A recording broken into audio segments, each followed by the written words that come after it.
In the shadow of towering pines, Clara hammers the final nail into her hand-built cabin. At 58, she's starting over, her city life now just painful memories. The solitude suits her until she wakes to find her windows shattered, her tools gone. She rebuilds. It happens again and again. The locals warn her about the mountain's curse, how it claims what doesn't belong to it. Clara stands firm, defiant against unseen forces.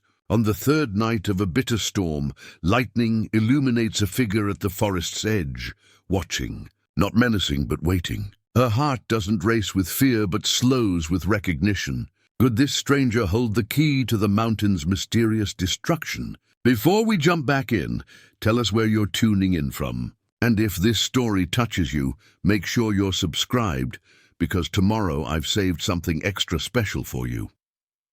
The faded leather photo album sits open on Clara's makeshift table, its pages worn from years of turning. She traces a finger over the image of a younger self standing proudly before a Chicago skyscraper, her name listed among the architectural team.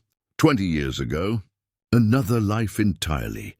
Clara winces as she stretches her shoulder, sore from yesterday's work. At 58, her body protests what her spirit demands. The cabin walls stand half-finished around her, raw timber catching the morning light. Outside her window, the Montana wilderness stretches endlessly, so different from the urban canyons she once navigated with confidence. "You always were stubborn," she murmurs to her younger self in the photo. She flips the page. Her wedding day. Edward smiling, his arm around her waist. That smile that had eventually turned cold when the market crashed and her firm folded. The smile that disappeared completely when he left with his assistant, taking half of everything she'd built. The mountain air fills her lungs as she steps onto her partially constructed porch. 3 months since she purchased this land that nobody wanted. Bad luck, the real estate agent had said. Nobody builds up this high on Widow's Peak. Clara had smiled. Bad luck was her specialty lately. In town yesterday, picking up supplies, she'd overheard the whispers. That city woman's building on cursed ground. Mountain won't let her stay. Shame nobody told her about what happened to the others. Clara sets the photo album aside and picks up her hammer. Let them talk. The mountains don't care about her past failures, her broken marriage, her estranged daughter who thinks she's having a breakdown. Here she's measured only by what she builds with her hands. The building inspector's truck appears on the narrow dirt road leading to her property, right on time. Harold Jenkins, 60-something with a permanent scowl, steps out clutching his clipboard like a shield. "Morning," he nods curtly. "Coffee?" Clara offers, gesturing to the thermos. "Just here to inspect the foundation, Mom." His eyes dart toward the trees, uneasy. As he measures and notes, Clara senses his growing surprise. Her foundation is perfect. She may be new to physical building, but architectural principles remain the same. "You've done this before," he says finally. "Designed buildings for 30 years. Just never built one myself until now." Harold makes a final note. Foundation passes inspection. He hesitates. "Mrs. Lawson, there's things about this mountain people don't like to discuss. Structures here tend to not last." Clara meets his gaze steadily. "Are you officially telling me it's unsafe to build?" "No, ma'am. Technically, you're within code." He shifts uncomfortably. "Just some places don't take kindly to newcomers." After he leaves, Clara returns to her work, each hammer strike echoing through the trees. By sunset, she's secured the north wall completely. Her muscles ache, but satisfaction runs deeper than pain. As darkness falls, she sits alone on her sleeping bag, lantern light dancing across the unfinished walls. She opens a can of soup, heats it on her camping stove, and eats slowly, savoring the silence. No city noise, no arguments, no disappointments. Her satellite phone lights up, her daughter Kate. "Mom, how's the project?" Clara hears the worry beneath the judgment. "It's a home, Kate, not a project, and it's going well. The therapist said this might be a response to the divorce. A control mechanism." Clara watches shadows dance across her half-built walls. "The therapist has never built anything with her hands." "Mom, I'm happy, Kate, for the first time in years. The call ends unresolved, like so many before it. Clara sets the phone aside and prepares for her first night in what will be her bedroom, though it's still missing 2 walls. The sleeping bag crinkles as she slides in, her axe placed carefully within reach, not for imagined threats, but because tools must be respected. Above her, where a roof will eventually be, stars crowd the night sky with impossible brilliance. Clara's eyes grow heavy as she mentally reviews tomorrow's tasks. Finish the west wall, begin the roof supports, check her supplies. Her last thought before sleep claims her. Let the mountain test me. I've survived worse. The blueprint unfurls across Clara's makeshift drafting table, blue lines faded but precise. Her fingers trace the careful measurements, the notes in her architect's handwriting along the margins. Not just any cabin, but one designed to embrace mountain light, to withstand heavy snow, to become part of the landscape rather than an imposition upon it. She had drawn these plans 5 years ago, long before she knew she would need them. A dream project then, survival now. Morning light streams through the newly installed windows. 3 weeks of brutal labor have transformed the skeleton into something resembling a home. Clara sips coffee from a tin mug, her morning ritual unchanged, despite everything else in her life being unrecognizable. The drive into town takes 40 minutes down a winding mountain road. Clara parks her aging truck outside Hartwell's general store, the only substantial business in the cluster of buildings that passes for civilization here. Well, good morning, architect lady, calls Mabel Hartwell from behind the counter. At 70-something, she moves with surprising agility among her shelves. You're looking less city-soft already. Clara smiles despite herself. And you're looking suspiciously cheerful for someone who opens shop at dawn. Mountain air, Mabel says, bagging Clara's supplies. You sleeping any better up there yet? Getting there. Clara doesn't mention the nightmares. Edward walking out, the firm collapsing, creditors calling. The walls keep the wind out now. Good progress. Mabel hesitates. You had any disturbances? Nothing but raccoons and my own hammering, Clara says, though she's felt it, the sensation of being watched. Why? Mabel shrugs. No reason. Just checking on my newest neighbor. As Clara loads supplies, Sheriff Danvers slows his patrol car beside her truck. Structure coming along, Mrs. Lawson? It is, Clara says. Coming for inspection? Just keeping tabs.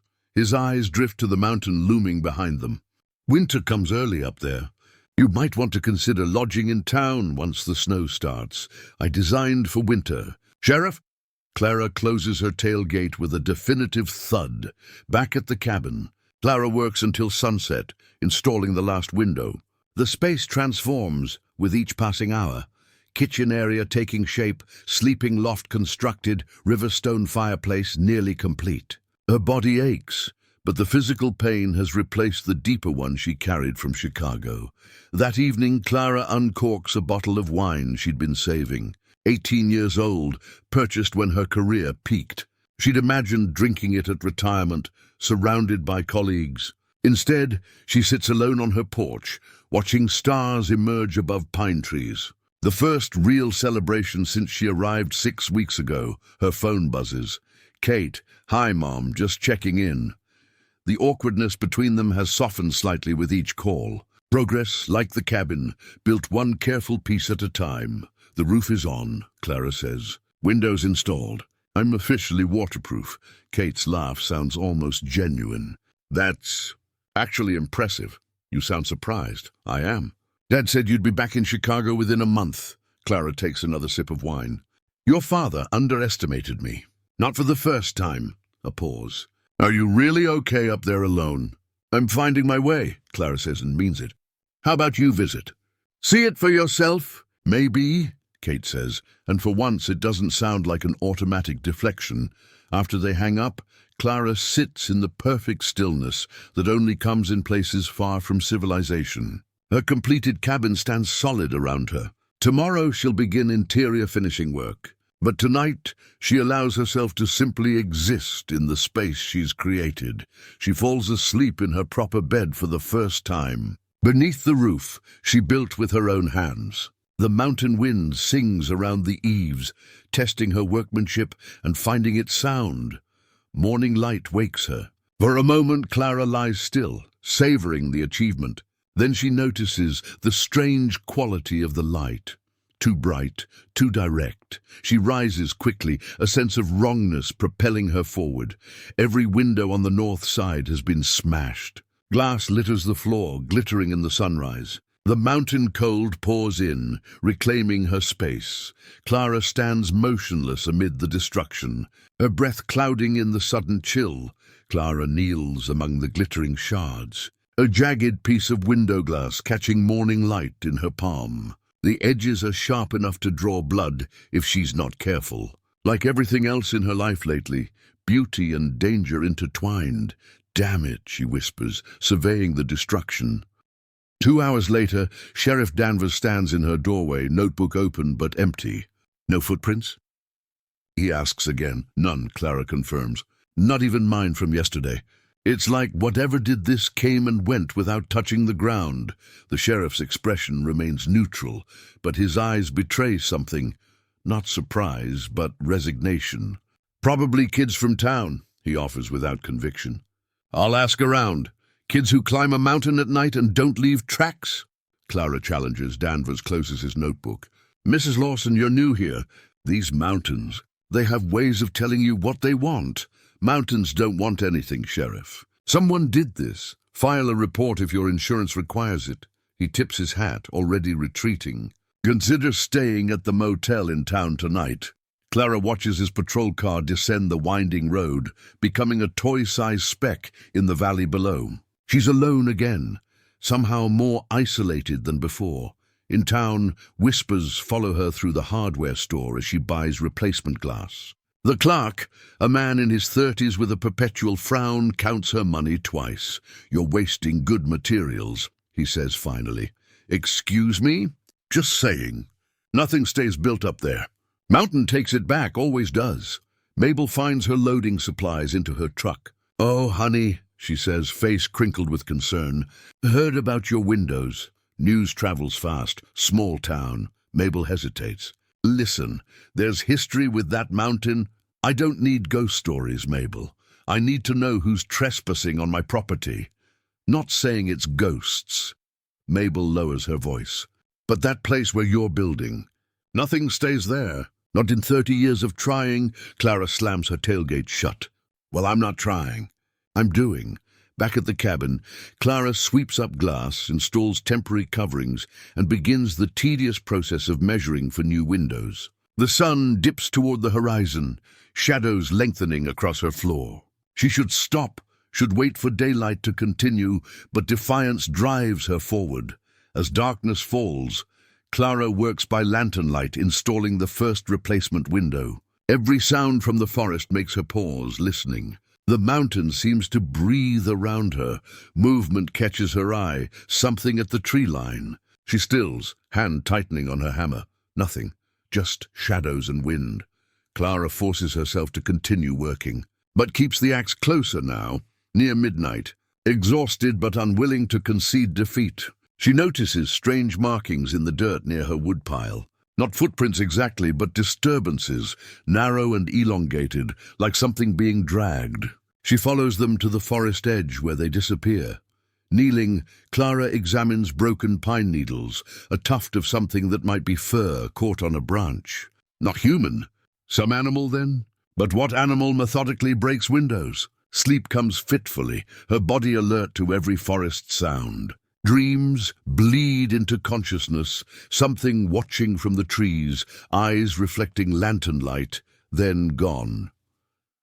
Morning reveals no new damage, small mercy. Clara finishes installing the remaining windows, each completed pane, a victory against whatever forces oppose her. The sheriff doesn't return. No one from town ventures up the mountain to check on her. By sunset, the cabin is secure again. Clara stands on her porch, watching the forest darken. "I'm staying," she announces to the mountain silence. "Whatever you are, I'm not leaving." The wind shifts, branches swaying as if in response. For the first time, Clara feels it, not just isolation, but presence. She's not alone on this mountain. Has never been. She sleeps with the axe beside her bed, wakes at every sound. But the night passes without incident. The next morning, Clara begins reinforcing her foundation stones, a project she'd planned for next month. Now it feels urgent. As she works, the sensation of being watched returns, prickling across her shoulders. This time, when she turns to look, she's ready. The sheriff's incident report sits open on Clara's kitchen table, conspicuously blank except for the date and her name. At the bottom, where conclusions should be listed, Sheriff Danvers has written only Mountain Business and his signature. Clara had demanded a copy after the second attack, far worse than the first. This morning, she'd awakened to find her foundation stones uprooted, scattered like discarded toys across the clearing. The work of multiple men, it should have been. Yet there were no vehicle tracks, no footprints, just those same strange marks she couldn't identify. "This is useless," she mutters, pushing the report away. 3 weeks she's been rebuilding, sleeping in 4-hour shifts, the axe always within reach. Dark circles shadow her eyes. Her hands roar from constant work. The knock at her door startles her. Clara grabs the axe before answering. Mabel stands on the porch, holding a covered dish. "Thought you might need a hot meal that isn't from a can." Clara lowers the axe. "Sorry, wasn't expecting visitors." "Clearly." Mabel eyes the weapon, then pushes past into the cabin. "You look terrible." "Thanks. Not sleeping?" "Would you? After this?" Clara gestures toward the newly reset foundation stones, her week's work undone in a single night. Mabel sets the dish on the table, notices the incident report. "Danvers won't help." "Nobody will," she sighs. "Sit down, Clara. There are things about this mountain you need to understand." They sit at Clara's small table, steam rising from the homemade stew between them. Clara eats mechanically, her body demanding nourishment even as her mind races. "People have been trying to build on this plot for generations," Mabel begins. "Nothing lasts. Most give up after the first incident." "The stubborn ones," she trails off. "What? They all died mysteriously?" Clara's tone is sharper than intended. "No, they just leave eventually. The mountain wears them down." Mabel stirs her stew. "Locals say the mountain takes back what's his." His. Figure of speech. Or maybe not, Mabel shrugs. "Some say there's a spirit, the original settler who died here. Others think it's just the mountain itself, with its own consciousness. Either way, this land doesn't want to be built on." Clara's architectural mind rebels against the superstition. "That's absurd, is it?" Mabel gestures toward the scattered foundation stones. "You have another explanation?" That afternoon, after Mabel leaves, Clara drives to the county records office. The clerk eyes her warily, another local who knows where she lives apparently. "Property records for Widow's Peak, plot 22, Clara requests. "Everything you have, the records are surprisingly thin. Her parcel has changed hands 18 times in 70 years, never held longer than 16 months. No structures are listed in the tax assessments. Despite evidence she's found of previous building attempts, old foundation marks, rotted timber, a note in the margin of a 1982 survey catches her eye. Unsafe for habitation, recurrent geological instability. But the geological survey attached shows nothing unusual. No fault lines, no unusual mineral deposits, stable bedrock. Clara copies everything, then asks, "Who owned it before me?" The clerk consults his records. "County owned it. Tax default from previous owner, J. Keller, 2018. And before Keller, T. Blackwood, from 1989 to 2002. Then vacant until Keller bought it in 2016. Blackwood," Clara repeats. "Any relation to the Blackwood Creek that runs through the property?" The clerk shifts uncomfortably. "Likely. You'd have to ask the Historical Society about that."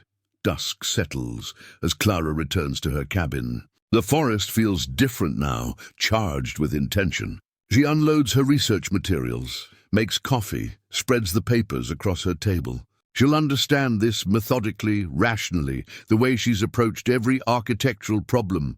Movement flickers at the edge of her vision. Clara grabs her flashlight, swings the beam toward the trees. For a split second she sees it, a shadow, more solid than the others, retreating into the darkness. Not an animal's movement, but a person's, deliberate watching. "Hey!" she shouts, heart pounding. "This is private property." Silence answers her. That night, Clara doesn't sleep. She sets up her old digital camera, motion activated, pointing toward the spot where she saw the figure. If someone is vandalizing her property, she'll have proof. Before dawn, a different strategy occurs to her. She's been fighting the mountain, insisting on her way. Perhaps that's the problem. Clara walks the perimeter of her property as the first light breaks over the ridge. Instead of rebuilding the scattered foundation, she studies the land with fresh eyes, where water naturally flows, where the sun lingers longest. Which areas stay clear of snow? "I'm listening now," she says to the mountain silence. "Show me where you want me to build." The wildlife camera sits mounted to a sturdy pine, its small red light blinking steadily in the gathering dusk. Clara adjusts the angle one final time, ensuring it covers the clearing between her cabin and the tree line where she spotted movement. Technology against superstition, a battle she intends to win.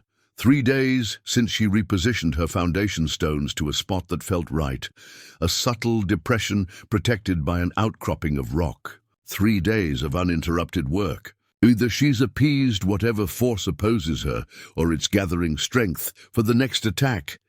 Clara checks her watch. Nearly midnight. Her body craves sleep, but her mind remains vigilant. The coffee she brews is her third pot today, bitter and strong. Dark circles beneath her eyes have become permanent features. Her hands perpetually raw from work. The laptop screen flickers as she downloads yesterday's camera footage. Nothing but deer, a curious raccoon, branches swaying in the wind. No shadowy figures. No explanation for the destruction. The phone rings, startling her. Kate's name on the screen. "Mom, are you okay? I've been trying to reach you for days." Clara glances at her phone's missed call log. 7 calls, all while she was working without reception on the other side of the property. "I'm fine, just busy rebuilding." The foundation is almost complete again. Rebuilding? What happened to the first one? Clara hesitates. How to explain without sounding unstable? There were structural issues. I relocated it. Dad says you're not sleeping, that you sound paranoid when he calls. Your father and I haven't spoken in weeks, Clara says sharply. Then softer, "Kate, I'm fine. This is just harder than I expected. I'm coming up there," Kate announces, "just for the weekend. I need to see this place for myself." Protests die on Clara's lips. Perhaps having Kate here will force whatever's happening to reveal itself, or prove it's all in her imagination. "Okay, Saturday? I'll be there by noon." Sleep comes in fitful bursts that night. Clara dreams of eyes watching from the forest, of foundation stones moving of their own accord, of whispered voices in the wind. Morning reveals no new damage, small mercy. She works frantically to make the cabin presentable, clearing construction debris, organizing her tools, disguising the most glaring evidence of her exhaustion.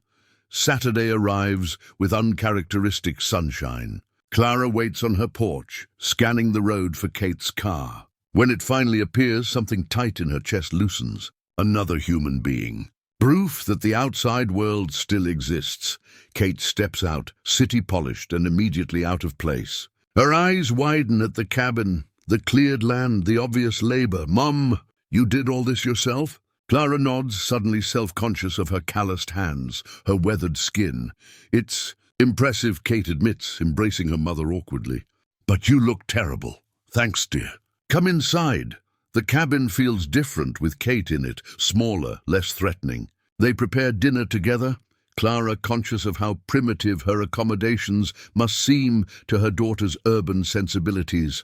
"So this is your big rebellion?" Kate says, examining the hand-built shelves, the simple furnishings. Not rebellion, reinvention. Kate sips her wine. "Dad said it was a breakdown. The therapist called it displacement of grief over the divorce and the firm. And what do you call it?" Kate surveys the cabin again, something like respect in her eyes. "I don't know yet. But it's definitely not what I expected. As night falls, the wind picks up, branches scratching against the new roof like fingernails. Kate glances nervously toward the windows. It's just the storm, Clara reassures her, though her own heart quickens. Weather changes fast up here. The lights flicker once, twice, then steady. Outside, the darkness seems to press against the glass, watching. You really stay here alone? Kate asks. It's peaceful, Clara lies. Usually, they're washing dishes when the first crash comes. Something heavy against the north wall. Kate freezes. What was that? Probably a branch, Clara says too quickly. The storms can get intense. Another crash, then a scraping sound along the eastern wall. Not a branch. Not the wind. Mom! Kate's voice rises with alarm. Clara grabs her flashlight, then hesitates. She doesn't want Kate to see what might be out there, doesn't want confirmation that her fears are justified. Too late. Kate has pulled back the curtain, peering into the darkness. There's something moving out there. Clara joins her at the window. Through sheets of rain, a shadow detaches from the trees, moving with purpose toward the cabin. Too large for a deer, too deliberate for an animal.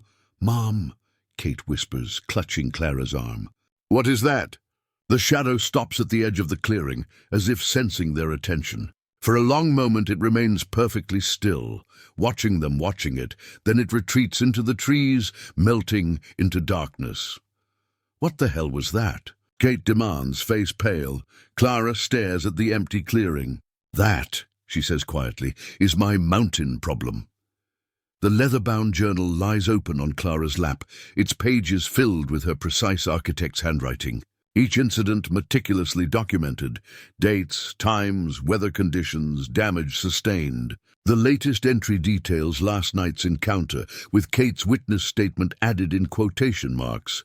Human-shaped but not quite human movement. Too fluid, too aware. Morning sunlight streams through the windows, making yesterday's terror seem distant, almost imagined. Almost. Kate paces the small cabin, phone pressed to her ear. Yes, Dad, we're fine. No, I'm not coming back early. She glances at Clara. She's not crazy. There's something happening here. Clara closes the journal, tucking it into her work bag. 3 months of observations, patterns emerging. The destruction always comes after significant progress. The figure appears only during storms. Nothing is ever stolen, only damaged or moved, like the site itself is being rejected. You're not staying another night, Clara says after Kate ends the call. Mom, this isn't a debate. Whatever's happening, I don't want you involved. And I don't want my mother alone in a remote cabin with some whatever that was watching her. Kate counters. I've been handling it for months. Handling it. You're exhausted. You jump at every sound. Kate softens. Mom, please, come back with me. Just for a few days. The old Clara might have agreed. The new Clara, Mountain Clara, shakes her head. If I leave now, I'll never come back. And I need to be here. They compromise. Kate will leave after lunch. But Clara promises to call every day, to keep her gun closer, to consider installing a better security system. As they load Kate's car, Clara feels torn, relieved her daughter will be safe, bereft at losing her ally against the isolation. I'm coming back in 2 weeks, Kate says firmly, embracing her mother. With or without your permission. And I'm bringing better cameras. Clara watches the car disappear down the winding road, dust settling in its wake. Alone again. The mountain silence presses in, no longer peaceful, but watchful. Inside, Clara adds a new section to her journal. Working theory, human vandal. She lists possibilities. Disgruntled local, squatter, someone with claim to the land. The rational explanations feel thin against her experiences, but she clings to them nonetheless. That afternoon, Clara implements a new strategy. She hammers tall stakes around the property perimeter, connecting them with bright yellow construction tape.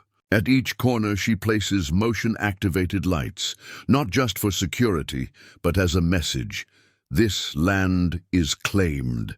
This boundary is real. The work is methodical, satisfying. Clara measures precise distances between stakes, creates perfect right angles at corners. Architecture applied to boundary making. If this is a territorial dispute, she'll establish her territory clearly. At the forest edge, where the figure consistently appears, Clara leaves something different. A small wooden bench, handcrafted from fallen timber. Not a barrier, but an invitation. Conflict resolution through design. Evening settles across the mountain. Clara sits on her porch, journal open, sketching alternative cabin layouts. If the issue is placement, perhaps a different orientation would appease both her needs and whatever force opposes her. Movement catches her eye, not at the forest edge, but closer. A fox steps cautiously into the clearing, sniffing at her boundary stakes. It pauses at the bench, surprisingly unafraid, then continues toward the cabin. Clara remains perfectly still as the fox approaches her porch steps. It sits, regarding her with intelligent eyes that reflect the setting sun. Neither predator nor prey in this moment, just two beings sharing space. Are you the mountain's messenger? Clara asks softly. The fox tilts its head, then turns and trots back toward the trees. At the forest edge it stops, looking back at her, waiting. Heart-pounding, Clara makes a decision. She sets aside her journal, descends the porch steps, and follows. The fox leads her along a barely visible path she's never noticed before. 5 minutes of walking brings them to a small clearing containing the remnants of an old foundation. Stone, not modern concrete. Much older than anything in the county records. In the center grows a single sapling, perhaps 5 years old, pushing up through what would have been the dwelling's floor. Clara kneels, examining the stonework. Professional quality, similar techniques to what she's been using. Someone built here with care and skill long ago. The fox has vanished, but Clara no longer feels alone. The boundary between rational explanation and something more mysterious blurs like the edge of the forest at dusk. In her pocket, her phone buzzes, Kate checking in. Clara looks from the screen to the ancient foundation and back. How to explain what can't be understood through city logic? Everything's fine, she texts back. I'm learning the mountain's history. The yellowed property deed crackles beneath Clara's fingers. It's elaborate calligraphy declaring Thomas Blackwood legal owner of 160 acres upon Widow's Peak, including the eastern watershed of Blackwood Creek. Dated 1987. The document bears a red wax seal and Thomas Blackwood's bold signature. This is the last official record we have of him, explains Evelyn Marsh, town historian and librarian. At 70-something, her eyes remain sharp behind cat-eye glasses. After the storm of 92, he was presumed dead. Clara studies the deed, noting the precise property boundaries that match her own. But no body was ever found. The mountain keeps its secrets, Evelyn says, retrieving another folder from her archives. Thomas came here in the late 70s, brilliant architect from back. No explanation for the destruction. The phone rings, startling her. Kate's name on the screen. Mom, are you okay? I've been trying to reach you for days. Clara glances at her phone's missed call log. 7 calls, all while she was working without reception on the other side of the property. I'm fine, just busy rebuilding. The foundation is almost complete again. Rebuilding? What happened to the first one? Clara hesitates. How to explain without sounding unstable? There were structural issues. I relocated it. Dad says you're not sleeping, that you sound paranoid when he calls. Your father and I haven't spoken in weeks, Clara says sharply. Then softer, Kate, I'm fine. This is just harder than I expected. I'm coming up there, Kate announces, just for the weekend. I need to see this place for myself. Protests die on Clara's lips. Perhaps having Kate here will force whatever's happening to reveal itself or prove it's all in her imagination. Okay, Saturday? I'll be there by noon. Sleep comes in fitful bursts that night. Clara dreams of eyes watching from the forest, of foundation stones moving of their own accord, of whispered voices in the wind. Morning reveals no new damage, small mercy. She works frantically to make the cabin presentable, clearing construction debris, organizing her tools, disguising the most glaring evidence of her exhaustion. Saturday arrives with uncharacteristic sunshine. Clara waits on her porch, scanning the road for Kate's car. When it finally appears, something tight in her chest loosens. Another human being. Proof that the outside world still exists. Kate steps out, city polished and immediately out of place. Her eyes widen at the cabin, the cleared land, the obvious labor. "Mum, you did all this yourself?" Clara nods, suddenly self-conscious of her calloused hands, her weathered skin. "It's impressive," Kate admits, embracing her mother awkwardly.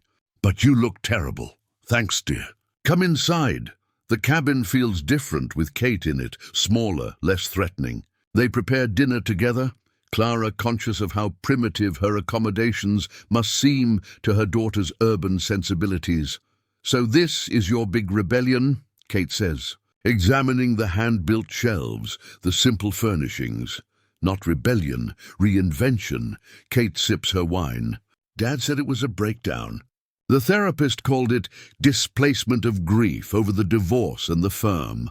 And what do you call it?" Kate surveys the cabin again, something like respect in her eyes. "I don't know yet, but it's definitely not what I expected." As night falls, the wind picks up, branches scratching against the new roof like fingernails. Kate glances nervously toward the windows. "It's just the storm," Clara reassures her, though her own heart quickens. "Weather changes fast up here. The lights flicker once, twice, then steady. Outside, the darkness seems to press against the glass, watching. You really stay here alone?" Kate asks. "It's peaceful," Clara lies. "Usually, they're washing dishes when the first crash comes." Something heavy against the north wall. Kate freezes. "What was that?" "Probably a branch," Clara says too quickly. The storms can get intense. Another crash, then a scraping sound along the eastern wall. "Not a branch. Not the wind. Mom!" Kate's voice rises with alarm. Clara grabs her flashlight, then hesitates. She doesn't want Kate to see what might be out there, doesn't want confirmation that her fears are justified. Too late. Kate has pulled back the curtain, peering into the darkness. There's something moving out there. Clara joins her at the window. Through sheets of rain, a shadow detaches from the trees, moving with purpose toward the cabin. Too large for a deer, too deliberate for an animal. "Mom," Kate whispers, clutching Clara's arm. "What is that?" The shadow stops at the edge of the clearing, as if sensing their attention. For a long moment it remains perfectly still, watching them, watching it. Then it retreats into the trees, melting into darkness. "What the hell was that?" Kate demands, face pale. Clara stares at the empty clearing. "That," she says quietly, "is my mountain problem." The leather-bound journal lies open on Clara's lap, its pages filled with her precise architect's handwriting. Each incident meticulously documented. Dates, times, weather conditions, damage sustained. The latest entry details last night's encounter, with Kate's witness statement added in quotation marks. Human-shaped but not quite human movement. Too fluid, too aware. Morning sunlight streams through the windows, making yesterday's terror seem distant, almost imagined. Almost. Kate paces the small cabin, phone pressed to her ear. "Yes, Dad, we're fine." "No, I'm not coming back early." She glances at Clara. She's not crazy. There's something happening here. Clara closes the journal, tucking it into her work bag. 3 months of observations, patterns emerging. The destruction always comes after significant progress. The figure appears only during storms. Nothing is ever stolen, only damaged or moved, like the site itself is being rejected. "You're not staying another night," Clara says after Kate ends the call. "Mom, this isn't a debate. Whatever's happening, I don't want you involved. And I don't want my mother alone in a remote cabin with some whatever that was watching her." Kate counters. "I've been handling it for months. Handling it. You're exhausted. You jump at every sound." Kate softens. "Mom, please, come back with me. Just for a few days." The old Clara might have agreed. The new Clara, Mountain Clara, shakes her head. "If I leave now, I'll never come back. And I need to be here." They compromise. Kate will leave after lunch. But Clara promises to call every day, to keep her gun closer, to consider installing a better security system. As they load Kate's car, Clara feels torn, relieved her daughter will be safe, bereft at losing her ally against the isolation. I'm coming back in 2 weeks, Kate says firmly, embracing her mother. With or without your permission. And I'm bringing better cameras. Clara watches the car disappear down the winding road, dust settling in its wake. Alone again. The mountain silence presses in, no longer peaceful, but watchful. Inside, Clara adds a new section to her journal. Working theory, human vandal. She lists possibilities. Disgruntled local, squatter, someone with claim to the land. The rational explanations feel thin against her experiences, but she clings to them nonetheless. That afternoon, Clara implements a new strategy. She hammers tall stakes around the property perimeter, connecting them with bright yellow construction tape. At each corner she places motion-activated lights, not just for security, but as a message. This land is claimed. This boundary is real. The work is methodical, satisfying. Clara measures precise distances between stakes, creates perfect right angles at corners. Architecture applied to boundary making.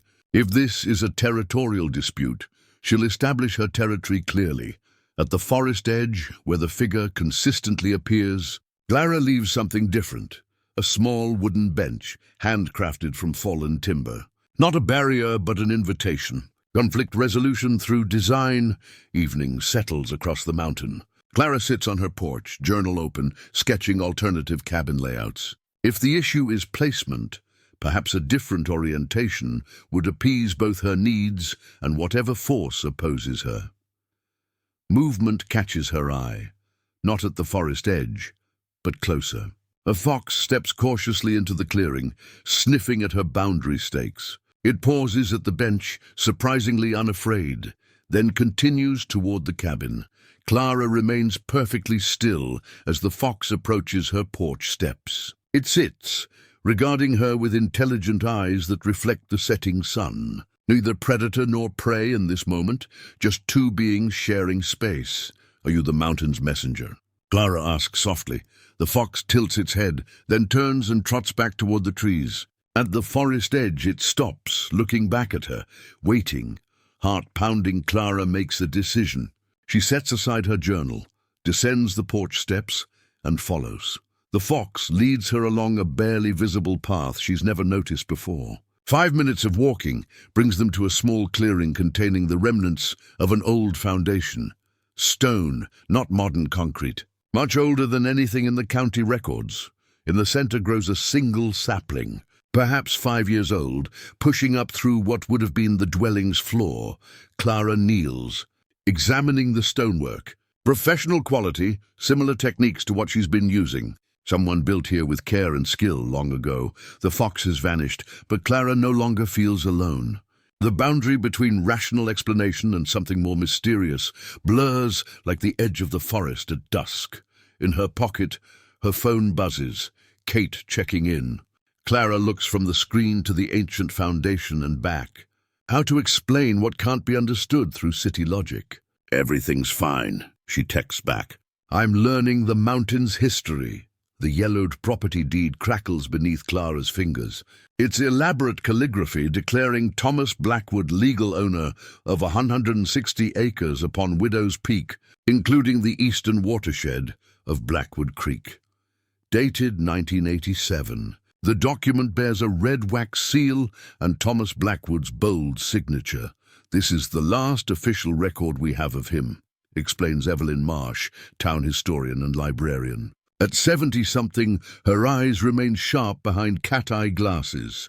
After the storm of 92, he was presumed dead. Clara studies the deed, noting the precise property boundaries that match her own. But no body was ever found. The mountain keeps its secrets, Evelyn says, retrieving another folder from her archives. Thomas came here in the late 70s, brilliant architect from back. Snow begins to fall. The season's first serious accumulation according to forecasts. Clara adds logs to her wood stove, grateful for the progress on her roof. Not complete, but enough to keep the worst weather out. As the storm intensifies, wind howling around her cabin corners, Clara feels a familiar dread. These are the conditions when the destruction usually comes, when the mountain speaks most forcefully, but tonight feels different. Her offerings, her adaptations, her understanding of Thomas Blackwood, something has changed the equation between herself and the mountain. Still, Clara takes precautions. She positions her chair to face the window overlooking the forest edge. The axe rests within reach, more habit than necessity now. Through thickening snow, a shadow emerges from the trees, larger than before, more defined. A man's shape, broad-shouldered and bearded, moving with deliberate steps toward her cabin. Clara's heart pounds, but she doesn't retreat. This confrontation has been building since her first day on the mountain. The figure stops at her boundary line, snow accumulating on shoulders that seem solid enough to be human. For long moments they observe each other through the window glass, Clara illuminated by lamplight, the figure silhouetted against swirling white. Then, with slow deliberation, the figure extends a hand. In it rests another carving, too small to identify at this distance, an offering for an offering. Clara rises from her chair, decision made. She moves to the door and steps out into the storm. The faded yellow avalanche warning sign hangs askew on Clara's cabin wall, its weathered surface telling stories of decades exposed to mountain elements. Danger, avalanche zone. It proclaims in bold letters with a crude illustration of a mountain shedding its snowy skin. Below, smaller text reads, Widow's Peak Eastern Slope, no building permitted. Clara studies it in morning light, remembering last night's encounter. How snow swirled between them as she stood on her porch. How the bearded man approached with cautious dignity. How his weathered hands extended the wooden carving, Thomas Blackwood. No longer legend or shadow, but flesh and bone. His voice, when he finally spoke, was rough from disuse, but his words were articulate. Educated. You built in the death zone, he had told her, presenting the sign he'd torn down decades ago after his wife's death. Like all the others, now he sits at her kitchen table, a giant made humble by civilized surroundings. His clothes are handmade, but meticulously maintained, leather and wool, patched with expert stitches. His beard, streaked with grey, is neatly trimmed. Not the wild mountain man of legend, but a deliberate hermit, maintaining his humanity despite solitude. The county never recorded the avalanche risk, Clara says, setting coffee before him. He holds the mug with unexpected delicacy. There's nothing in any official document. They surveyed in summer. Thomas's deep voice holds bitter amusement. Bureaucrats who never saw the mountain in snow. But you did. He nods once, eyes distant. March 1992. Elena and I had built our dream home. Architectural journals called it revolutionary, completely self-sufficient, integrated with the landscape. Clara recognizes the familiar pride of a creator. I studied your designs in school. The Blackwood cabin. I never connected it to this place. A shadow crosses his face. One night of heavy snow. I was checking our solar panels when I heard it. The mountain breaking free above us. His hands tighten around the mug. Eleanor was inside. I couldn't reach her in time. The weight of his loss fills the small cabin. Clara waits, allowing him space with memories she can't share. Afterwards, he continues, when the county declared me dead, I let them, became the mountain's guardian instead. When people built here, I warned them away. Most left after minor damage. The stubborn ones, he looks at her meaningfully, got their foundations ripped up, Clara finishes. But you were protecting them, not threatening them. This slope kills. Every decade or so, when conditions align, his gaze moves to her partially built roof. This winter is shaping to be one of those times.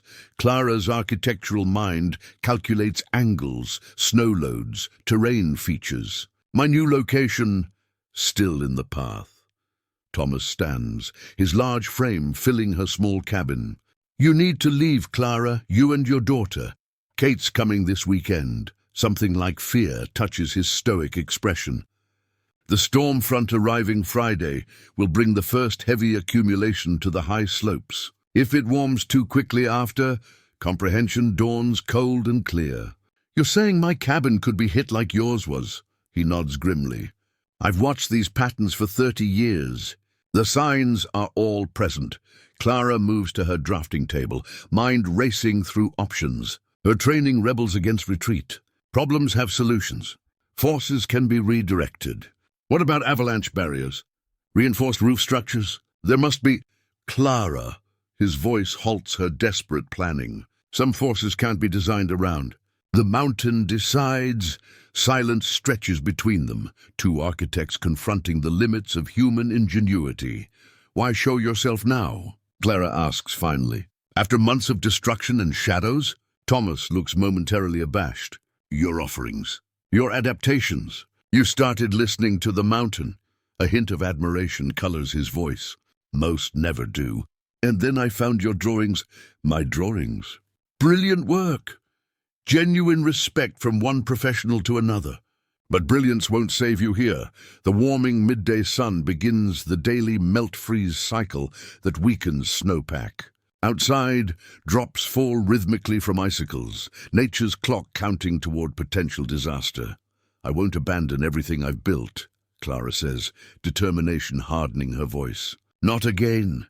Thomas studies her, recognition passing between two stubborn souls who've sought healing in the same unforgiving place. Then we need to evacuate before Friday. He moves toward the door. I'll return tomorrow. Be ready to move to my shelter further up.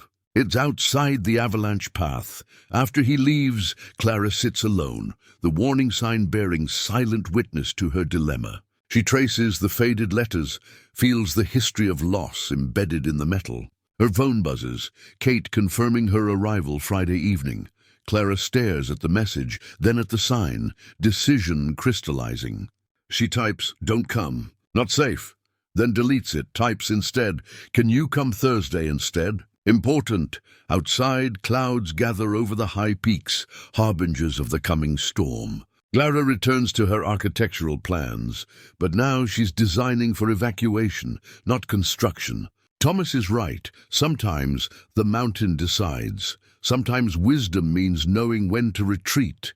The hand-drawn map spreads across Thomas's rough-hewn table, intricate details rendered in faded inks and precise lines. Topographical features, seasonal water flows and wildlife corridors merge into a comprehensive portrait of the mountain. But most striking are the red-hatched areas marking avalanche paths and blue zones labeled safe zones. Decades of observational data transformed into life-saving cartography. You made this? Clara asks, fingers tracing the careful contour lines. Thomas nods, lighting a lantern as evening shadows deepen his small cabin. 30 years of winters, each slide path recorded, each safe zone verified. Clara studies her property location on the map, squarely within the largest red zone. Thomas's cabin, in contrast, sits tucked against a natural rock outcropping in a blue zone, protected by terrain features that divert sliding snow. The county maps show nothing like this, she murmurs. The county doesn't live here. Thomas's voice holds no bitterness now, just matter-of-fact certainty. They come in summer, make their assessments, leave before the first snow. His cabin, really more of a sophisticated shelter, reveals the mind of a master architect working with severe constraints. Every inch serves multiple purposes. Rainwater collection feeds indoor planters that provide both food and humidity control. Carefully positioned windows maximize solar gain in winter. Natural materials predominate, many handcrafted. It's remarkable, Clara acknowledges. And completely self-sufficient. Necessity. Thomas moves to stoke his small wood stove. After Elena died, I couldn't bear to leave. But staying meant independence from a world that thought I was dead. After their conversation yesterday, Clara had expected resistance from Thomas to her request to see his home. Instead, he'd appeared at first light, ready to guide her. If you won't evacuate yet, he'd said, you should at least know where safety lies. Now, sitting in the home of the man who'd spent months sabotaging her work, Clara feels strangely at peace. His destruction had purpose, protection, not malice. You've saved others this way, she asks, gesturing toward the map's red zones. 17 families over the years. His voice softens. Some left after broken windows. Others needed foundations uprooted. One particularly stubborn man required a collapsed roof before he understood, and I needed a personal visit from the mountain hermit himself. Clara offers a small smile. Thomas returns it cautiously, his social muscles clearly atrophied from disuse. You're the first to leave offerings. The first to try adapting rather than imposing. It changed the equation. Outside, snow falls steadily, the storm's vanguard arriving a day early. Clara checks her phone. No reception here in Thomas's remote hollow. Kate won't arrive until tomorrow, and now may face dangerous road conditions. The storm's accelerating, Thomas notes, reading her concern. Your daughter?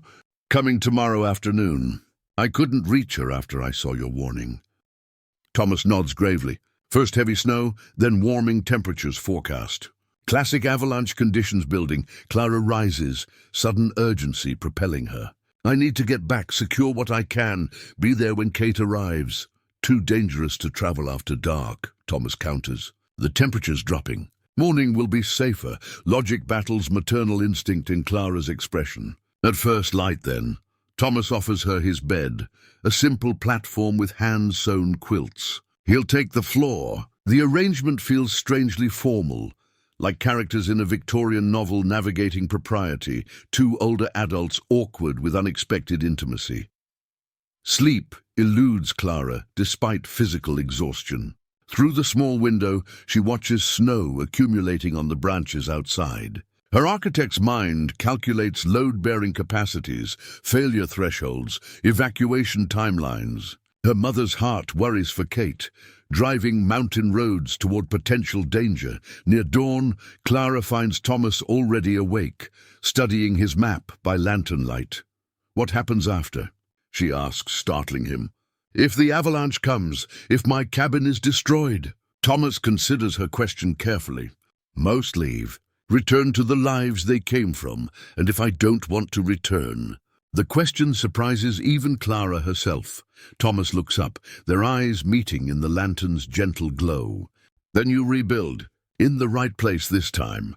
He indicates a small blue zone on his map, a protected hollow similar to his own, on what is technically Clara's property. The mountain doesn't care about property lines, he says quietly, only about where it's safe to lay foundations. Clara studies the location, a beautiful spot with morning sun exposure, natural windbreak, proximity to the creek without flood risk.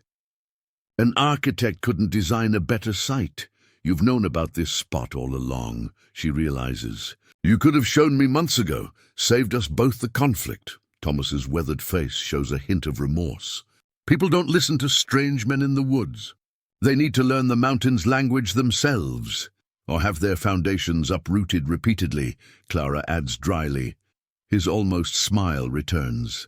That too, first light brings 6 inches of fresh snow and rapidly deteriorating conditions. They prepare for the journey back to Clara's cabin, Thomas packing emergency supplies, Clara mentally cataloguing what she'll need to evacuate when Kate arrives.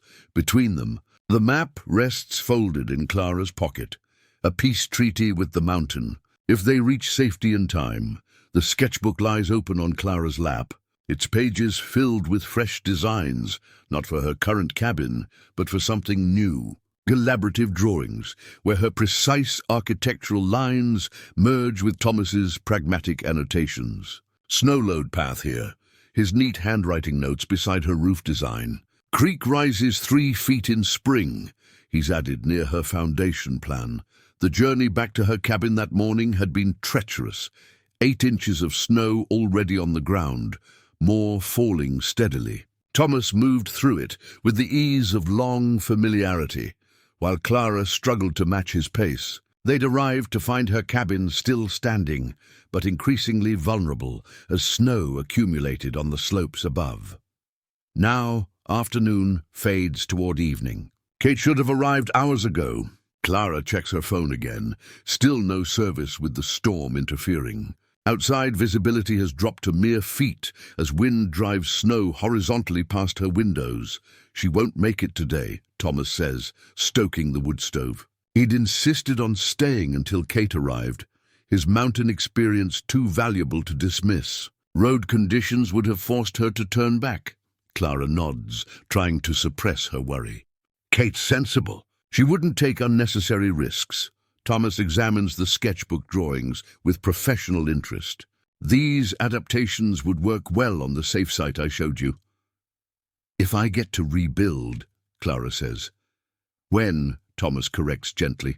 Their eyes meet briefly before Clara looks away, unwilling to acknowledge the likely loss of her current work. All those months of labor, of learning to build with her own hands, of fighting the mountain's rejections, perhaps just preparation for what comes next. What made you show yourself finally? Clara asks. After months of shadows and sabotage. Thomas considers the question, his weathered face thoughtful in the firelight.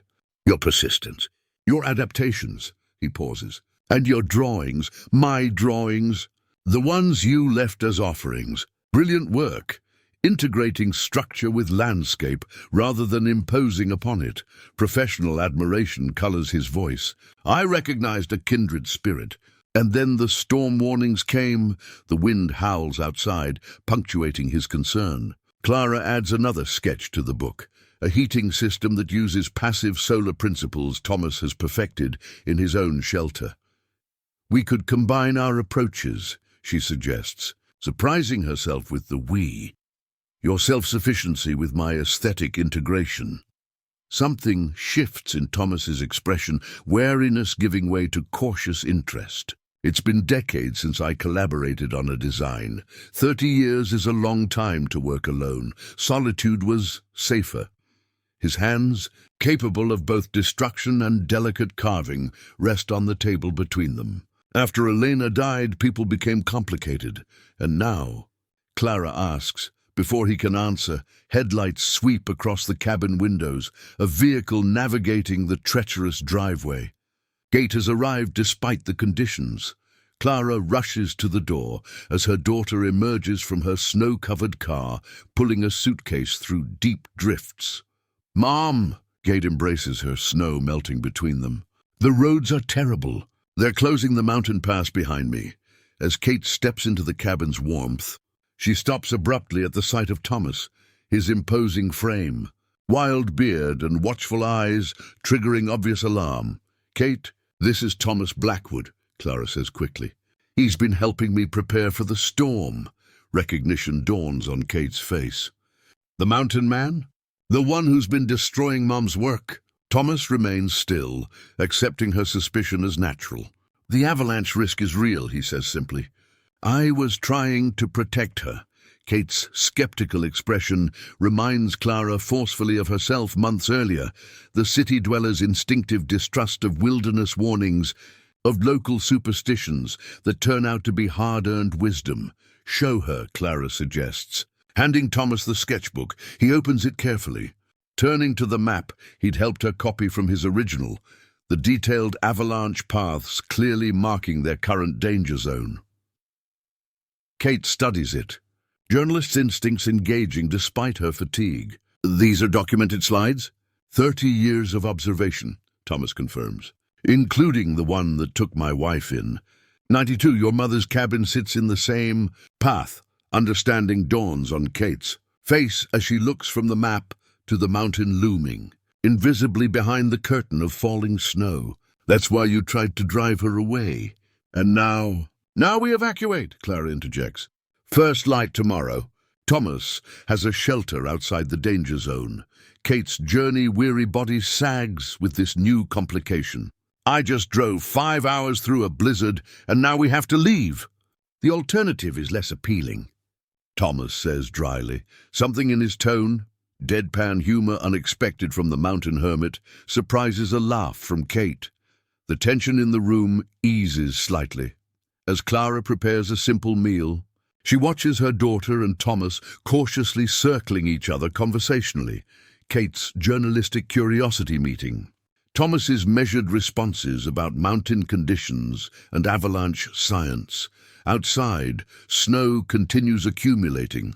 On the roof, against the walls, and most dangerously, on the slopes above them. The sketchbook remains open to their collaborative design, a future possibility that first requires surviving the present danger. "We'll need to pack only essentials," Clara says, placing steaming bowls before them. "If the forecast holds, we might have a small window tomorrow morning before the next system arrives." Thomas nods agreement, his eyes meeting hers across the table, concern balanced with competence. "A partnership forming under pressure, if we leave in time," he says quietly. The two-person saw hangs on the cabin wall, its weathered wooden handles smooth from decades of use, teeth still sharp despite their age. Clara runs her fingers along the worn metal, marveling at its elegant functionality, a tool designed for partnership, useless without coordination between two people. "My grandfather's," Thomas explains, carefully packing emergency supplies into his handmade rucksack. "From when this mountain was first settled. Elena and I used it to clear our building site." Dawn creeps reluctantly through the windows. Outside, the storm has temporarily abated, leaving 2 feet of pristine snow blanketing the landscape. The mountain looms above them, deceptively serene. "Window of opportunity," Thomas announces, checking the barometer he'd brought with him. Temperature rising faster than forecast. "We should leave within the hour." Kate, still groggy from fitful sleep, helps Clara gather essentials, medications, important documents, irreplaceable photos. The reality of potential loss weighs heavily between them. "My article notes," Kate murmurs, tucking her journalist's notebook into her bag. Clara raises an eyebrow questioningly. "I've been documenting everything since I saw the shadow figure. Mountain Guardian, the man who destroys homes to save lives. You're writing about Thomas?" Kate shrugs. "It's an incredible story. Architect turns mountain hermit after tragedy, spends decades protecting strangers from the danger that took his wife." Clara glances at Thomas, methodically checking his equipment across the room. "Have you asked if he wants his story told?" "Not yet." Kate's expression turns professional. "But stories like his matter. People should know." Thomas approaches, oblivious to their conversation. "We'll take the Eastern Ridge path. Longer but safer. Single file, my footsteps only." His competence is reassuring. This man who has survived decades in conditions that would break most people. The same strength that made him a fearsome property destroyer, now their greatest asset.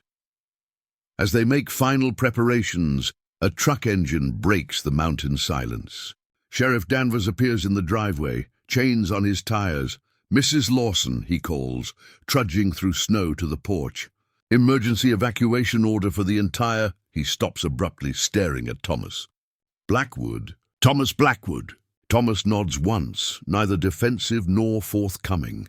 The sheriff's expression cycles through shock, disbelief, and professional recalibration. "You're supposed to be 30 years dead. Rumors of my demise," Thomas says dryly, "were convenient." Danvers recovers quickly. "Well, dead or alive, everyone needs to evacuate immediately. Avalanche warning issued for all eastern slopes. Temperatures rising too fast, snowpacks unstable." "We're packed," Clara says. "About to leave." "Good, I'll escort you down to town." Thomas shakes his head. "Not down, up. My shelter on the Western Ridge is safer." "County orders are to evacuate to town," Danvers insists.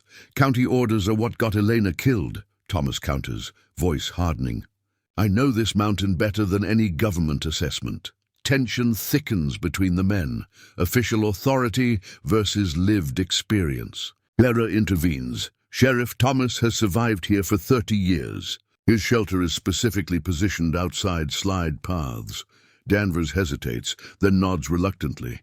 "Your decision. But I need to continue notifications." As the sheriff's truck disappears down the mountain road, Thomas checks his watch. "We need to move now. Temperatures rising faster than I've ever seen." They shoulder their packs, locking the cabin behind them, a symbolic gesture given what might soon happen. Clara pauses for a final look at her creation, months of labor and hope embodied in timber and stone. "You'll build again," Thomas says quietly beside her. "Better next time." The hike begins in tense silence, Thomas breaking trail through deep snow, creating a path for Clara and Kate. The route winds away from the cabin. Climbing towards safer ground, an hour into their journey, they reach a ridgeline offering clear views across the valley. Thomas stops abruptly, raising a hand for silence. A distant rumble reaches them. Felt more than heard, a deep vibration through the soles of their boots. Too soon, Thomas murmurs, face grim. The sound grows, becomes unmistakable. Across the valley, a white cloud billows above the tree line, snow in violent motion. Is that? Kate begins. Yes, Thomas confirms, but not on our slope. Northern exposure. They watch in awe and horror as the avalanche devours the forest below, a force of nature beyond human scale or control. The roar finally diminishes, leaving unnatural silence in its wake. That could have been us, Kate whispers. Thomas surveys the sky, the temperature, the quality of snow beneath their feet. Still could be. We're not safe yet. They continue upward with renewed urgency, the partnership between them unspoken but essential, like the two-person saw hanging back in the cabin, each person's movements dependent on the others. Their shared rhythm meaning the difference between progress and peril. Behind them, the snow on the eastern slope, above Clara's cabin, waits in precarious balance. Warming by the minute, Thomas glances back once, his face revealing what he doesn't say aloud.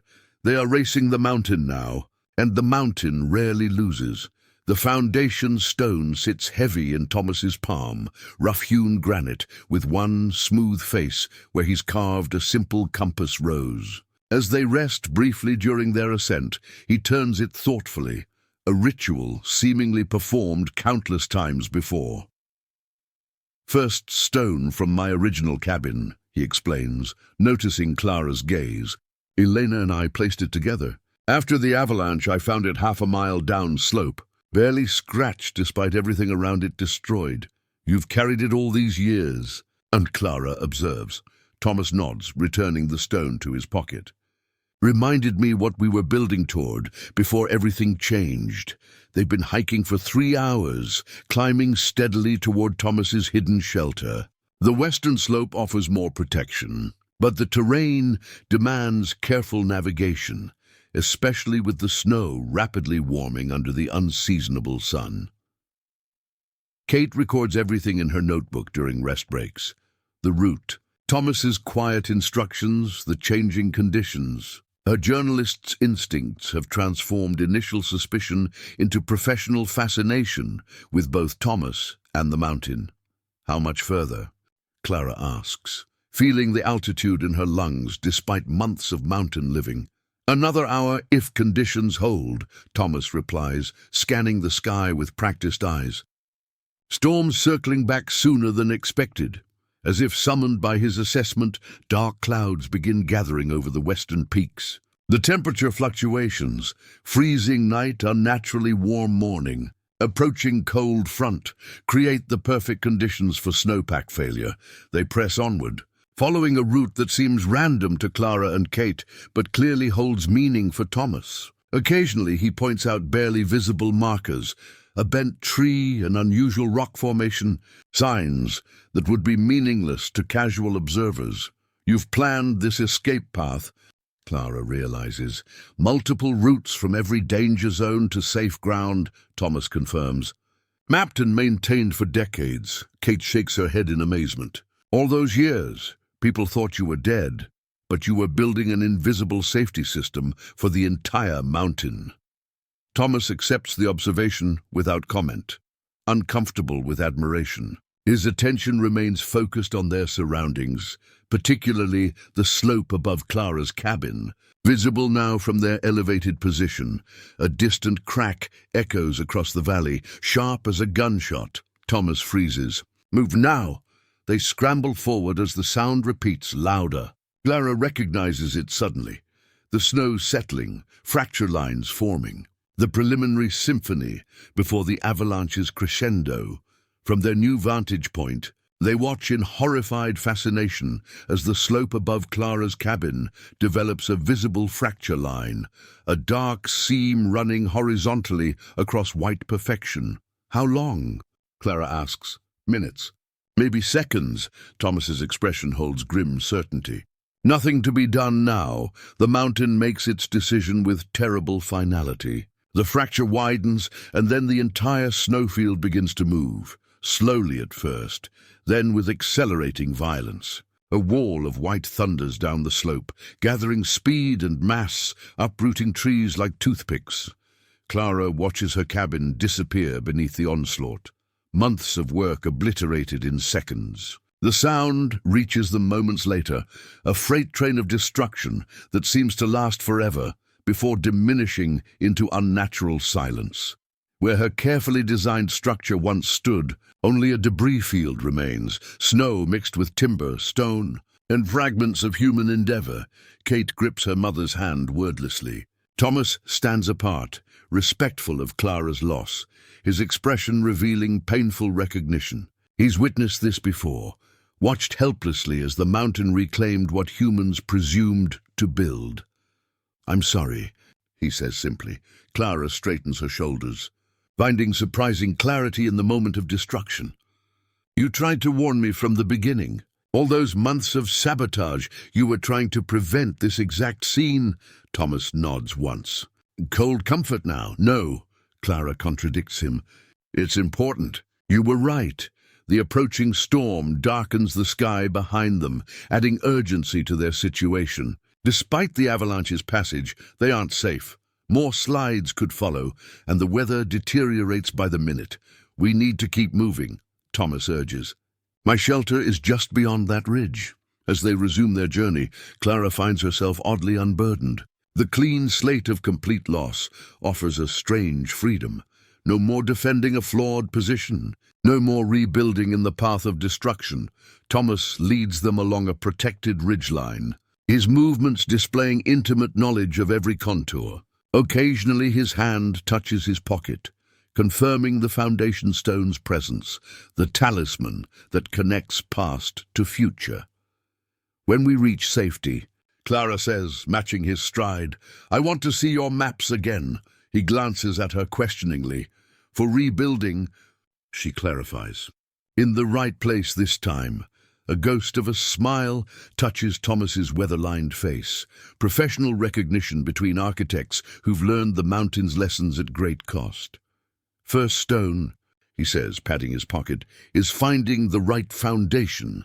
Behind them, the churned debris of Clara's destroyed cabin settles into the landscape, already being reclaimed by the mountain that refused to be conquered, only respected. The court summons lies on the weathered table in Thomas's shelter, its official seal and formal language starkly out of place among the handcrafted furnishings. "County of Pine Ridge versus Clara Lawson and Thomas Blackwood," it declares. "Regarding unauthorized occupation of hazard zone, 3 weeks have passed since the avalanche destroyed Clara's cabin. 3 weeks of adjustment to a new reality. Clara and Kate sharing Thomas's small shelter while winter storms continued to rage outside. Thomas himself had moved to a smaller secondary structure nearby, maintaining boundaries despite their shared crisis. "They can't be serious," Kate says, studying the document delivered that morning by a determined deputy who'd snowshoed up from town. "You're being sued for surviving an avalanche?" "Not quite," Clara replies.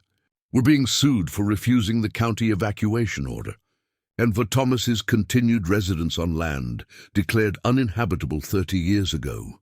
Thomas stands near the wood stove, expression stoic, but eyes troubled. "The sheriff recognized me. Official documentation means I legally exist again. Is that bad?" Kate asks. "Complicated," Thomas answers. "Dead men don't pay taxes, don't need permits, don't appear in court." Clara studies the summons details. "Hearing scheduled for March 15th. That's only 10 days away." "Once the road's clear," Kate notes, "the peculiarity of their situation hangs in the air. Clara has lost her home but gained unexpected companions. Thomas has lost his carefully maintained anonymity. Kate has found the story of her career. The mountain, indifferent to human concerns, continues its winter cycle around them. Later, as Kate sleeps, Clara joins Thomas outside. Northern lights dance above the ridge, illuminating the snow-covered landscape in ethereal green. "Will you go?" Clara asks. To the hearing. Thomas considers, his breath clouding in the cold air. 30 years I've lived by my own rules. Built what I needed, took what the mountain offered, answered to no one. But isolation has its limits. He glances toward the shelter where Kate sleeps. Your daughter makes compelling arguments about using my story to save others. During their confinement, Kate had interviewed Thomas extensively. His architectural innovations, his survival techniques, his decades as the mountain's unofficial guardian. People die because they don't understand natural forces, she'd argued. Your knowledge could change that. The summons had arrived just as they'd been planning Clara's new cabin, sited in the safe zone Thomas had identified, incorporating his survival innovations with Clara's design aesthetic. A collaborative vision now threatened by legal complications. If the county declares the entire mountain uninhabitable, Clara begins. They won't, Thomas interrupts. Can't, not with proper evidence. The danger zones are specific, not general. Your maps? He nods. 3 decades of documented data. Evidence no county assessment has ever gathered. Clara smiles slightly. So we fight.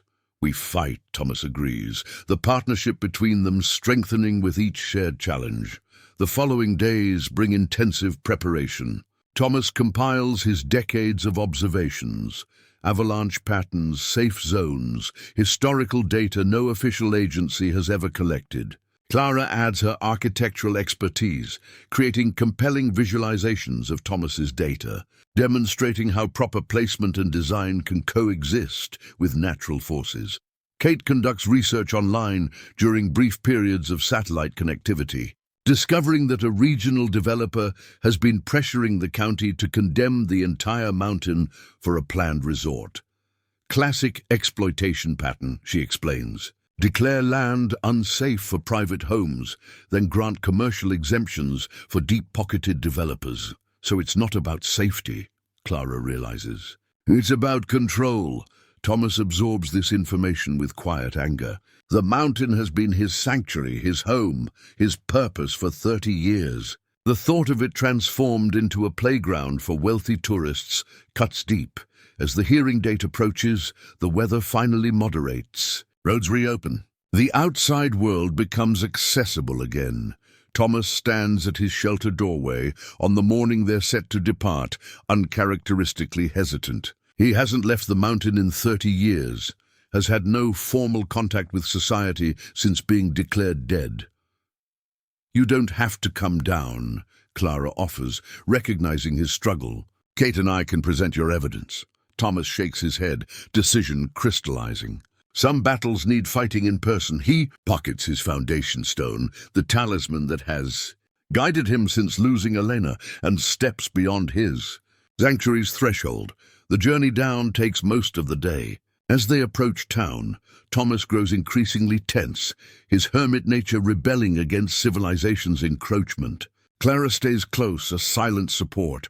In town, their arrival causes a sensation. The mountain man, long presumed dead, walking Main Street alongside the woman whose destroyed cabin has become local legend. Kate documents everything, her journalist's eye capturing the community's reaction. Sheriff Danvers meets them outside the county offices, expression unreadable. Committee's waiting, he says. Fair warning, the developer's lawyers are there too. Clara straightens her shoulders, determination replacing anxiety. Beside her, Thomas stands weathered but unbowed, prepared to defend the mountain that has been both his salvation and his purpose. The court summons in Clara's hand represents not just a legal challenge, but a turning point for Thomas's isolation, for Clara's new beginning, for the mountain's future. Together, they step into the county building, ready to fight for their right to build in harmony with nature's terms, not against them. The community barn-raising banner flutters in the spring breeze, its hand-painted letters proclaiming, "Welcome home, Clara and Thomas, raising day." Beneath it, nearly 30 people busy themselves across the building site, townspeople who had once viewed Clara as an outsider and Thomas as a ghost. Still can't believe this, Thomas murmurs, watching Mabel Hartwell direct a team setting up the lunch tables. 2 months ago, half these people wanted us off the mountain. Clara smiles, remembering the turning point, the county hearing that had become something more. The hearing had started predictably enough. County Commissioner Harrington, clearly aligned with the developer, cited risk assessments and public safety concerns. The developer's sleek attorney presented slick visualizations of a proposed ski resort that would properly manage the mountain's hazards. Then came their turn. Thomas, initially uncomfortable in the crowded meeting hall, found his voice when speaking about the mountain. 3 decades of meticulous observation, presented with the quiet authority of lived experience. Clara followed with architectural renderings, showing how proper building techniques could work in harmony with natural forces. But it was Kate who delivered the decisive blow. Her investigation had uncovered the developer's history of environmental violations, political donations to key officials, and manipulated safety reports. As a journalist for a major publication, her evidence carried weight that couldn't be dismissed. The crowd's mood had shifted palpably. Local residents, initially divided, united against outside exploitation of their mountain. By the time elderly Mrs. Peterson stood to describe how that mountain man had mysteriously warned her family away before an avalanche took their cabin in '98, the tide had turned completely. The committee's verdict came a week later. Thomas's decades of data would form the basis of a new, accurate hazard mapping. Properly situated and constructed homes would be permitted in safe zones. The developer's proposal was denied. Now 2 months later, Clara's new cabin rises on the site Thomas had identified, a natural hollow protected by terrain features, with southern exposure for solar gain and proximity to a year-round spring. The foundation is complete, the frame taking shape through community effort. Timber Up, called Sheriff Danvers, now one of their strongest allies. A team of men hoists a massive ridge beam into place, the backbone of Clara's new home. Thomas moves to help, his strength and expertise naturally commanding respect. He's changed since returning to society, still reserved, still more comfortable with trees than people, but no longer hiding. His unique knowledge has earned him consultant work with the county's new hazard assessment team. Clara supervises the overall construction, her architect's eye ensuring her design intentions translate into reality.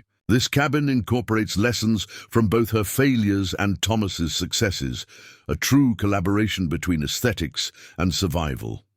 Kate documents everything, her series on Thomas's story and the mountain's development battle gaining national attention. She moves among the workers, recording this remarkable community transformation.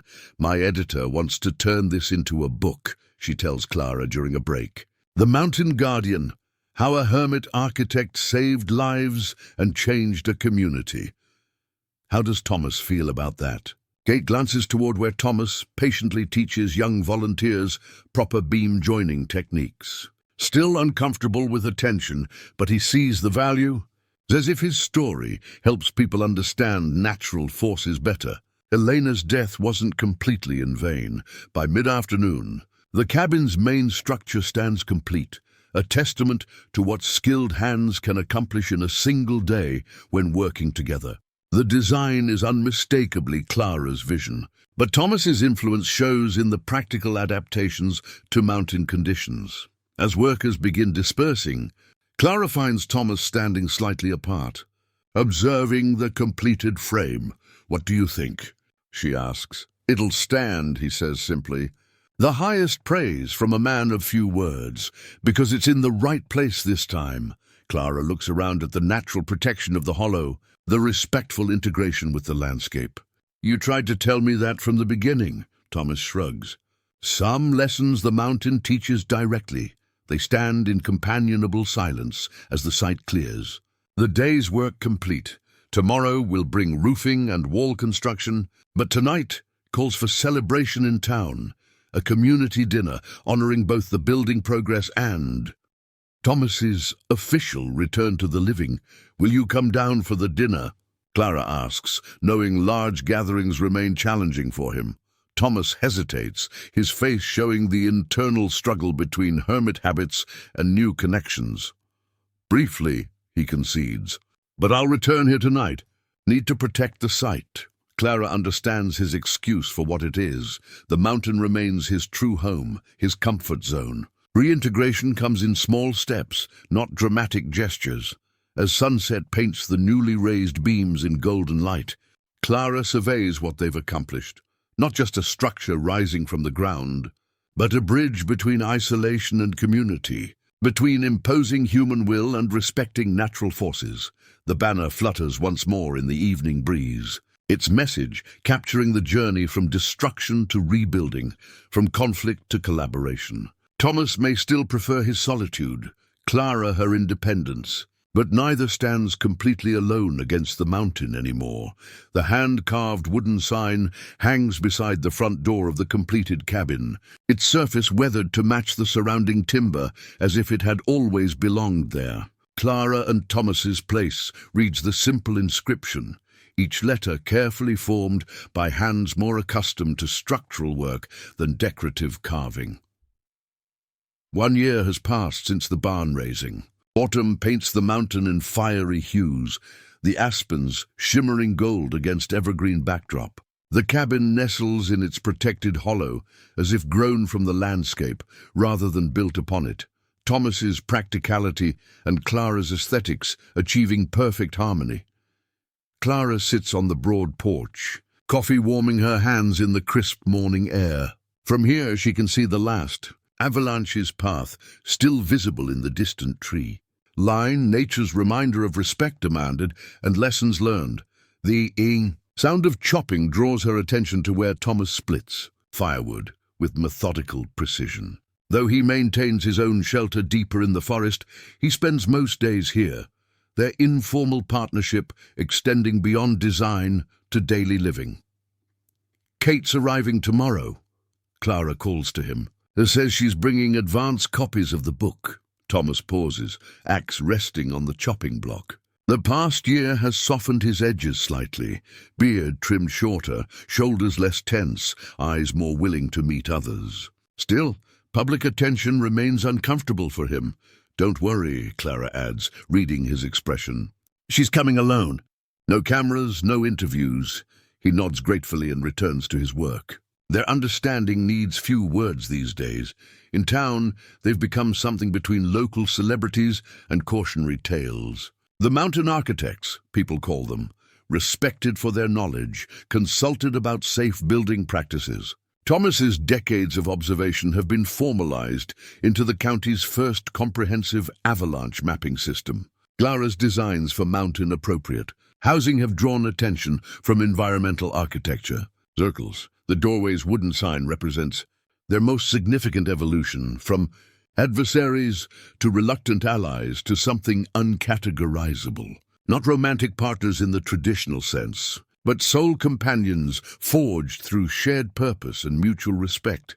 Clara's phone chimes with a message from a potential client, another mountain resident seeking renovation advice. Their informal consulting practice has grown organically over the months, mostly through word of mouth. They accept payment in everything from cash to firewood to homemade preserves.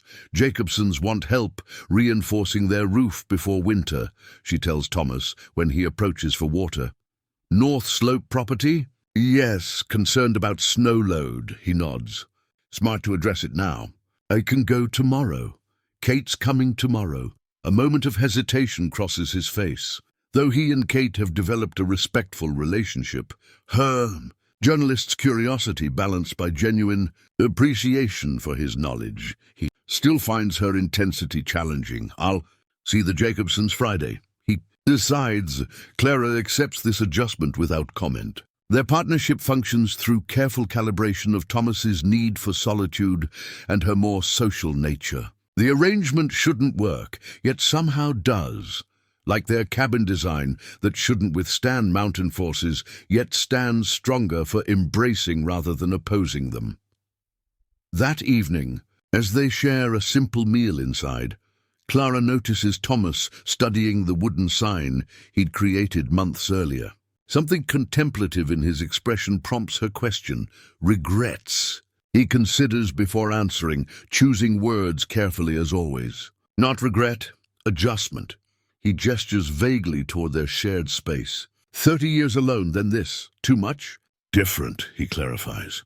When Elena died, I thought my life was finished. Just waiting for the mountain to take me too. Clara lets him find his way through rarely expressed emotions. Now there's this, he continues. New purpose, connections. Is that bad? Thomas shakes his head. Just unexpected. Like finding a different trail when the old one's washed out. His analogy, so typically grounded in mountain terms, makes Clara smile. A good trail? Good enough, he concedes, the closest he comes to expressing contentment. Later, Clara sits alone on the porch watching stars emerge above the ridgeline. The mountain night wraps around her, no longer threatening but not quite tamed either. A relationship based on mutual respect rather than conquest. Inside, Thomas adds final touches to a new carving, a wedding gift for Sheriff Danvers's daughter. His self-imposed isolation breaks in small ways now, community connections forming like delicate roots. Clara hears coyotes calling from the distant hills, the mountain's music accompanying her thoughts. She remembers her first days here, fighting against natural forces, insisting on her vision despite warnings. The costly lessons that followed. The cabin stands as testament to what she's learned, that strength comes from adaptation rather than rigidity, that safety lies in understanding rather than ignorance, that beauty emerges from function aligned with environment. The hand-carved sign catches moonlight. Its simple declaration marking not just a physical structure, but a philosophical approach. Clara and Thomas's place, where two solitary souls found unexpected common ground, where loss transformed into new beginning, where the mountain's destruction led to wiser creation. Tomorrow, Kate arrives with the book that will share their story beyond the valley. Another unexpected turn in a journey that began with broken windows and uprooted foundations. Clara breathes in the mountain air, feeling the particular peace that comes from being exactly where one belongs. In exactly the right way, the young sapling stands barely 3 feet tall, its delicate branches reaching toward the sky from the center of a stone-lined circle. Not yet strong enough to withstand winter without protection, Clara and Thomas have surrounded it with a simple windbreak of woven branches. A maple, unusual for this elevation, but Clara had insisted. They adapt surprisingly well if given the right start, she had explained while carefully planting it last spring. Thomas, ever practical, had designed the protective structure without comment on the symbolism that wasn't lost on either of them.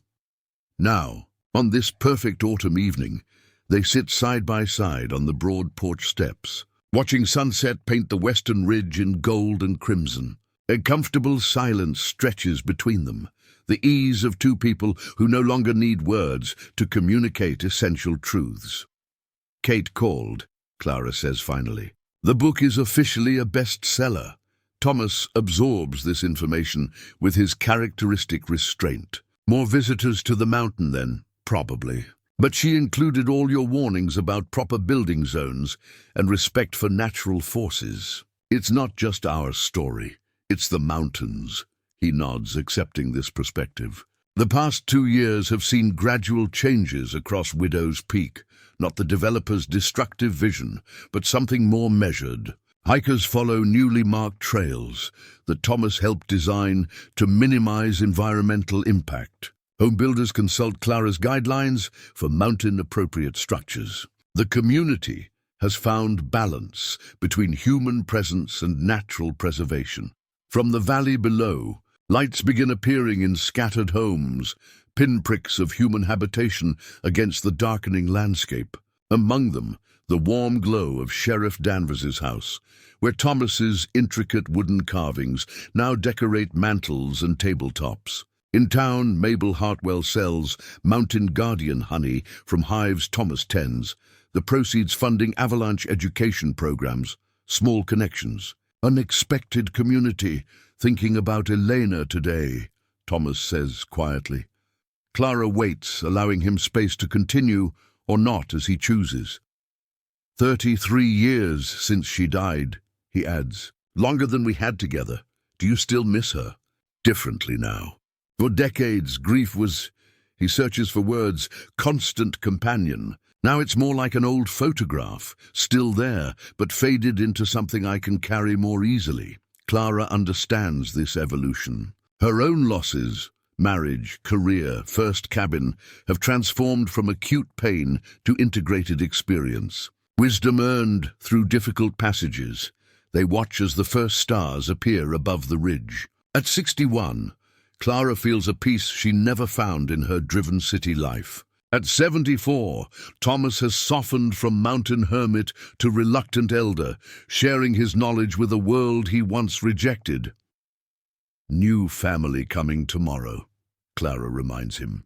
The Hansons, with their 2 children, need advice on their property assessment, Thomas nods. I'll show them the maps. His willingness to engage, to teach rather than avoid, represents his most significant transformation.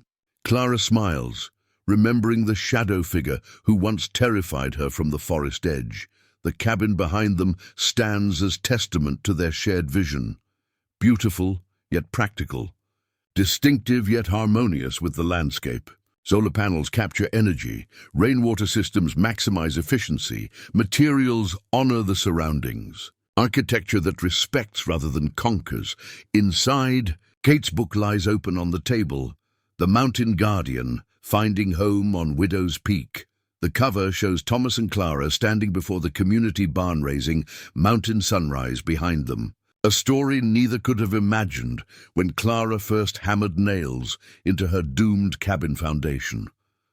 A cool breeze stirs the sapling's leaves, branches bending then straightening, flexibility being its salvation against mountain winds. Clara and Thomas watch it with shared attention, both thinking of what it represents. New growth, future, something planted with intention rather than imposed with force. It'll survive winter, Thomas assesses, his expertise with mountain seasons unquestionable, because we gave it the right start, Clara adds. In the right place, the lesson that had cost her one home while helping her find another. The wisdom Thomas had tried to share through destruction before finding better methods of communication.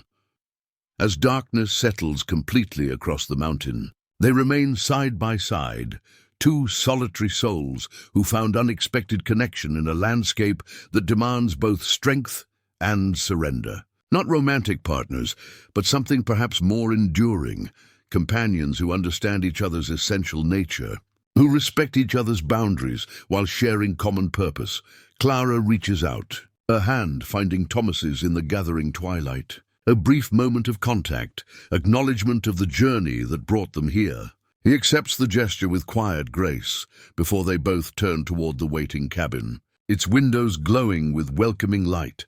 Behind them, the sapling stands in its protective circle, young but resilient, adapting to mountain conditions while maintaining its essential nature. In time, with proper care and respect for natural forces, it will grow strong enough to stand on its own, much like the unexpected bond between a city architect and a mountain hermit, cultivated through seasons of destruction and rebuilding, loss and discovery, conflict and collaboration. The mountain watches over them all, patient in its ancient wisdom, satisfied that its lessons have finally been learned.